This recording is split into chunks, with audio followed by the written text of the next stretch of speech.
Lukas 4 ayat yang 19, untuk memberitakan pembebasan kepada orang-orang tawanan dan penglihatan bagi orang-orang buta, untuk membebaskan orang-orang yang tertindas, untuk memberitakan tahun rahmat Tuhan telah datang.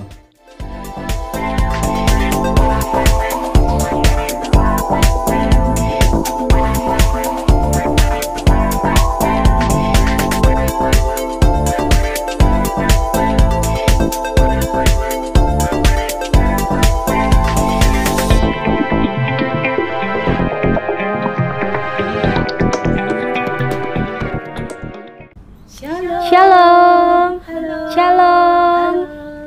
Halo. Hai. Oke, sekarang pada hari ini kita bertiga kembali lagi ke channel YouTube GBI Karyala bersama dengan saya, Florinda. Sia Suciwati. Saya Leona. Shalom semuanya. Gimana kabarnya hari ini? Lebih dahsyat, lebih luar biasa. Yes. Oke. Yuk, sama-sama pada hari ini kita memuji Tuhan, mau menyembah Tuhan. Yes. Kita siapkan hati kita siapkan pikiran kita Amin. untuk memuji Tuhan, untuk menyembah Tuhan. Walaupun melalui online service, masih melalui YouTube, masih melalui di rumah masing-masing, tapi kita percaya. Yes. Saat kita benar-benar haus, benar-benar rindu akan hadirat Tuhan, saat kita benar-benar mau menyembah Tuhan, maka hadirat Tuhan itu akan ada di tengah-tengah. Amin. Amin, Lord. Saudara, sebelumnya terlebih dahulu kita akan mulai doa lebih dahulu. Bapak, kami mengucap syukur, terima kasih kami membuka ibadah kami pada pagi hari ini di dalam nama Tuhan Yesus Kristus. Kami undang hadirat. Haleluya, puji Tuhan. Amin. Silakan kami untuk menyembah-Mu Tuhan.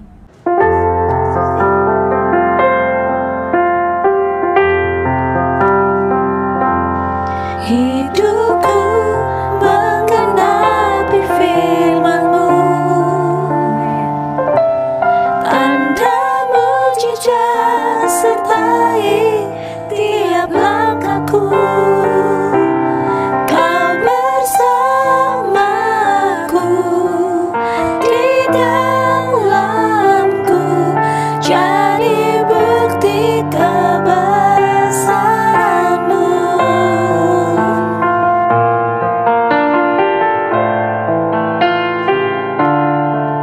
Yes, mari. Jangan ada satu pun di antara kita berdiam diri. Kita undang hadirat yang boleh di tengah-tengah kita saat pagi hari ini. Dan kita merasakan hadirat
kasih Tuhan.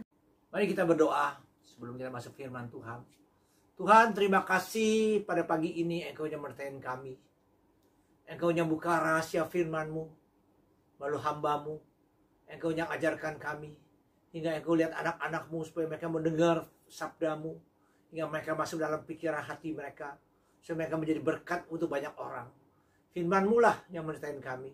Jamah hamba-Mu, urapi lidah bibir hamba-Mu, hingga firman-Mu menjadi rema dalam kehidupan kami sehari-hari. Kami ucap syukur Bapa, dalam nama Tuhan Yesus, hamba telah berdoa. Haleluya, puji Tuhan. Amin. Salam, saudara kasih dalam Tuhan Yesus. Kita tidak rasa kita sudah masuk minggu yang ketiga. Pada hari ini adalah tanggal 17. Kita sudah tahu Tuhan bahwa kita ini kita tahu Tuhan yang mau proses kita. Supaya kita mau dibentuk. Supaya kita bisa tambah hari, tambah dipakai Tuhan dengan luar biasa. Kita tidak merasakan bahwa kita sudah 2 bulan stay di rumah. Kita tidak rasa. Karena seluruh dunia, bukan kita aja, semua stay di rumah. Karena terjadi COVID-19. Sudah hampir berapa juta orang yang terkena. Saya dapat berita dari TV bahwa sudah 3 jutaan orang sudah terkena. Paling terbanyak adalah di Amerika. Hampir jutaan orang kena. Jadi topan 19 ini tidak pandang bulu, siapapun juga bisa kena. Maupun dia pendidikan tinggi, maupun dia pejabat tinggi, maupun keuangan banyak, pasti kena. Bahwa tanda bahwa Tuhan mengizinkan COVID terjadi supaya setiap manusia, ingat baik-baik, setiap manusia harus saling mengampuni, saling tolong menolong, saling mengasihi, bukan saling menggigit, saling mensalahkan, harus saling mengampuni. Saya akan buka firman Tuhan yang pertama. Setiap manusia dunia ini penuh dengan dosa.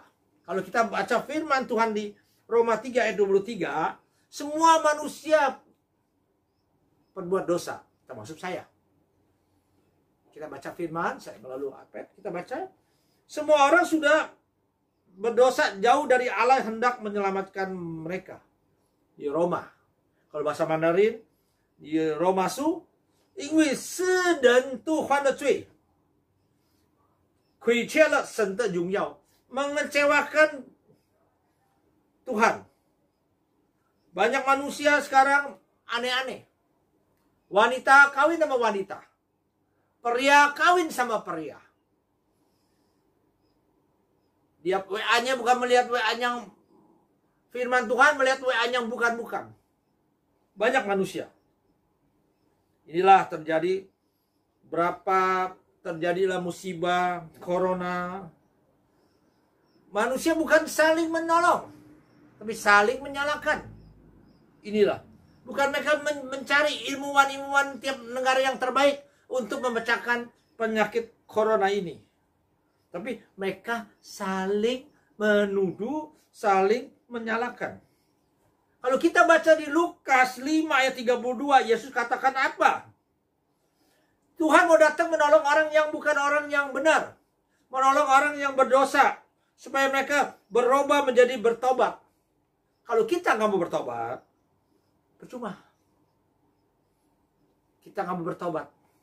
Maupun ke gereja baca Alkitab, tapi perbuatan kita sembrono mengecewakan orang, percuma. Jadi hal ini kita maupun hamba Tuhan, maupun kita seorang yang percaya, harus introspeksi di kita sendiri masing-masing. Apakah kita di rumah sudah dapat mengasihi istri kita, mengasihi keluarga kita? Apakah kita seorang otoriter? Apakah kita seorang keras kepala?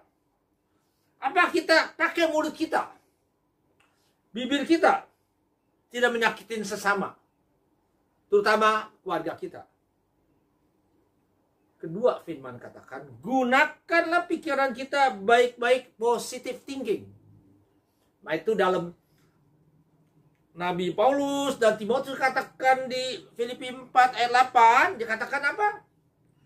Jadi akhirnya saudara semuanya benar. Semua yang menjadi mulia. Semuanya yang adil. Semua yang suci. Semua yang manis. Semua yang sedap didengar. Semua yang disebut kebajikan dan patut dipuji. Pikirlah semua itu. Kalau mau kita pikir kata-kata yang indah. Yang ayat 9 dikatakan, apa yang telah kamu belajarin dan apa telah kamu terima, apa yang telah kamu dengar, apa yang telah kamu lihat padaku, lakukan ini, maka Allah sumber damai akan menyertai kamu, menyertai kita semuanya. Tuhan mau katakan kita selalu kita hidupnya positive thinking. Baik kata-kata kita mencoba cangta hawa. Bisa kata-kata kita menghormatin orang lain. Apa yang dikatakan dalam Mandarinnya, 兄弟们，我还要摸金的话，凡是真实的、可敬的、公义的、清洁的、可爱的、有美名。 Semua kata yang indah. Selalu memuji-muji anak kita, melalui keluarga kita. Anak kita nakal, kita puji dia karena dia nakal, dia gesit, dia bisa lari sini, lari sana. Karena dia nakal, rumah kita kotor, jadi kita rajin bersih karena kita punya anak. Kita jadi hidupnya punya sukacita. Yang buat kita stres, yang buat kita kecewa, semuanya dari pikiran kita. Karena pikiran kita suka mengkoreksi orang lain. Gawat lagi, suka menghujat orang. Suka mengkoreksi kesalahan orang. Hidup selalu mau menang sendiri. Merasa pendidikannya tinggi. Merasa dia sukses. Merasa dia orang kaya. Hingga dia menjadi tinggi hati. Sombong. Kata-kata dia harus benar. Orang lain semua salah. Yang bisa benar salah itu adalah kuasa Tuhan, bukan kita. Kita nggak bisa mengkoreksi di orang lain. Pakailah. Ketiga, kita pakai pendengaran yang sedap-sedap. Hidup ini sedap-sedap. Maka saya suka berjalan tiap pagi bersama kompleks saya. Saya bilang, teman-teman, kalau kita mau jalan lama, jalan baik, jangan lihat kekurangan orang. Lihat kelebihan orang. Mohon kata-kata yang tidak sedap didengar. Masuk kanan, buang kanan. Jangan kasih duit ke kiri. Kalau kata-kata yang sedap didengar, masuk kanan di dalam hati. Itulah kamu bisa banyak teman. Itulah kamu bisa disukai. Karena semua pun dari diri kita masing-masing. Nah, pendengaran kita. Kita lihat sudut orang ini baik. Karena ada dia, kita ada hari ini. Karena ada dia, di rumah kita ada yang buat makanan. Jadi kita kata-kata yang kita melihat yang kita pakai pikiran kita, kuping kita yang sedap kita dengar. Keempat, paling penting. Kita harus selalu kata-kata yang indah dalam hidup kita. Mulut kita pakai yang bagus, kata yang indah. Atau dulu orang suka katakan, kenapa orang Hokkien, nama orang Chinese, orang K lebih hebat orang Hokkien? Sebabnya orang K waktu di Jakarta, orang K itu paling kuat. Tapi kalau orang K ditanya, bagaimana usaha kamu? Mati, pansio. Gak ada positif bicaranya. Mulutnya. Tapi kalau orang Hokkien tanya, Oke, Hosen Libo, cuan cia u. Ada sedikit-dikit. Nah itu jangan heran. Orang Hokkien bisa jadi Jakarta lebih maju daripada orang K.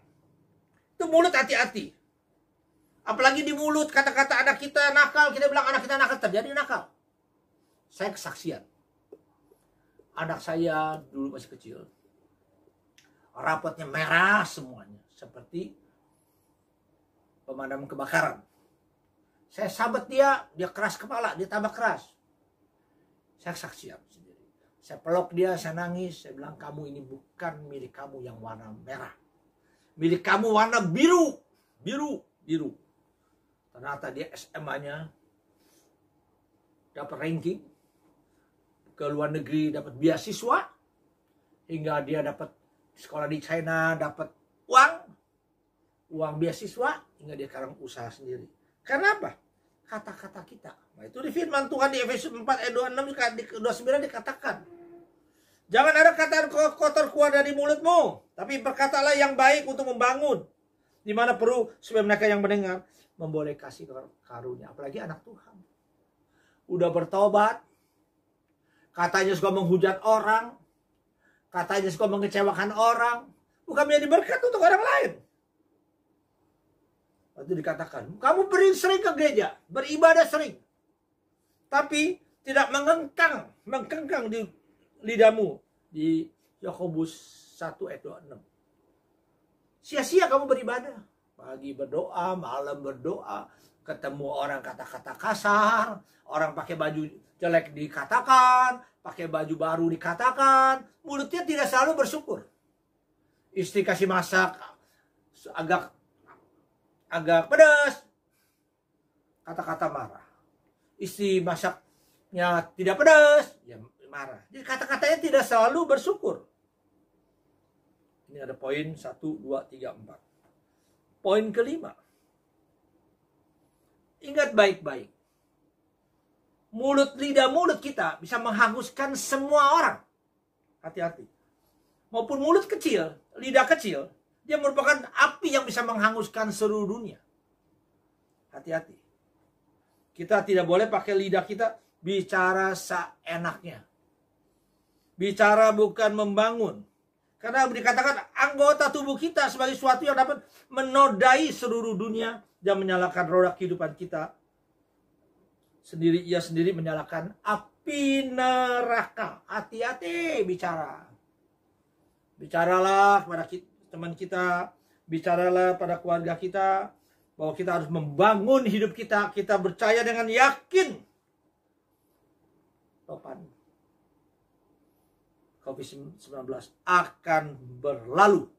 Jadi kita harus semangat. Maka dikatakan semangat. Kalau kita semangat, segala penyakit hilang.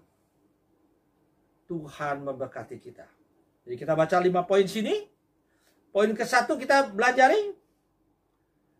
Manusia semuanya sudah berbuat dosa. Kedua, gunakan pikiran kita baik-baik, positive thinking. Ketiga, apa? Kita pakai pendengaran kita yang sedap-sedap kita dengar. Yang tidak sedap masuk kanan, buang kanan. Yang sedap masuk kanan, masuk dalam hati. Keempat, selalu pakai kata-kata indah dalam hidup kita. Memuji. Kita bersyukur kita bisa tinggal di negeri Indonesia. Tidak panas, tidak dingin, tidak hujan es. Kita bersyukur bahwa kita bisa tinggal di Indonesia yang mana dipimpin oleh presiden kita. Yang bijak, yang baik. Kita harus selalu kata-kata yang kita doakan negeri kita. Menjadi negeri yang jaya. Negeri yang kuat. Menjadi negeri yang diberkatin. Kita doakan presiden kita Jokowi. Dan amin, biar mereka panjang umur, selalu sehat, selalu diberkati Tuhan. 5. Hati, mulut, lidah kita harus hati-hati, jangan menghanguskan orang lain. Jadi kita pakai membangun. Saya pasti percaya COVID-19 akan berlalu. Tuhan memberkati kita. Amin. Begitu besar kasih-Mu Tuhan Yesus Kristus. Hingga firman-Mu bisa menanam kamar setiap anakmu. Maupun mereka di rumah. Maupun mereka di kantor. Maupun mereka di jalan. Berkati mereka. Firman-Mu yang bisa menanam mereka. Supaya mereka tahu hari mereka dipakai Tuhan. Dengan dahsyat, dengan luar biasa. Mereka semuanya menjadi jalan yang terbaik untuk negeri kami. Kami ucapkan syukur dalam nama Tuhan Yesus. Haleluya. Puji Tuhan. Amin.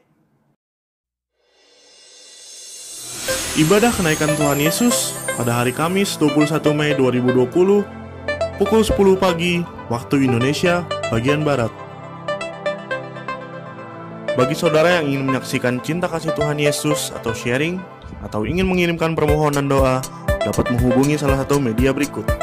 Email gbkaryaala1@gmail.com atau message media sosial Gereja Karya Allah, Instagram dan Facebook.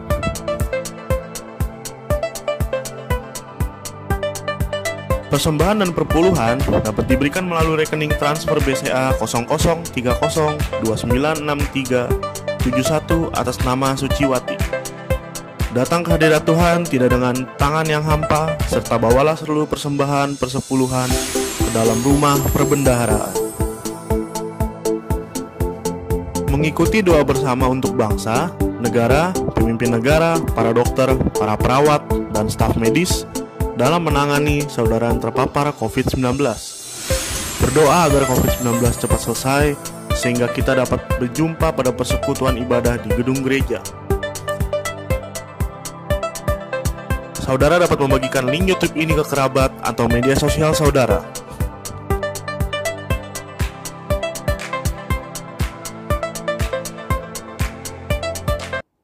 Mari kita akan tutup ibadah kita dengan doa syafaat dan doa pribadi. Tuhan, Engkau yang ciptakan dunia ini, Tuhan, jauh dari bencana alam, gempa bumi, kebanjiran, angin topan, tsunami, air bah, longsor, dan virus-virus corona. Jamah juga negeri kami dari ribuan pulau Sabang sampai Merauke, Papua sampai Aceh. Lindungi aparat permintaan kita, lindungi presiden kami. Tuhan, terima kasih Tuhan.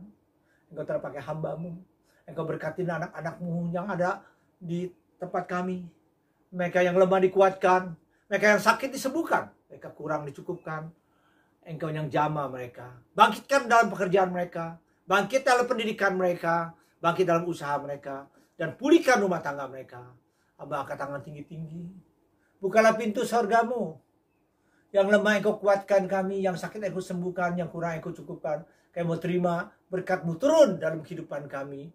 Persekutuan pada pagi ini Engkau pimpin kami sampai Tuhan datang menjemput kami di awan-awan yang permai. Di dalam nama Tuhan Yesus, hamba ucapkan syukur. Haleluya, puji Tuhan. Sama katakan, amin.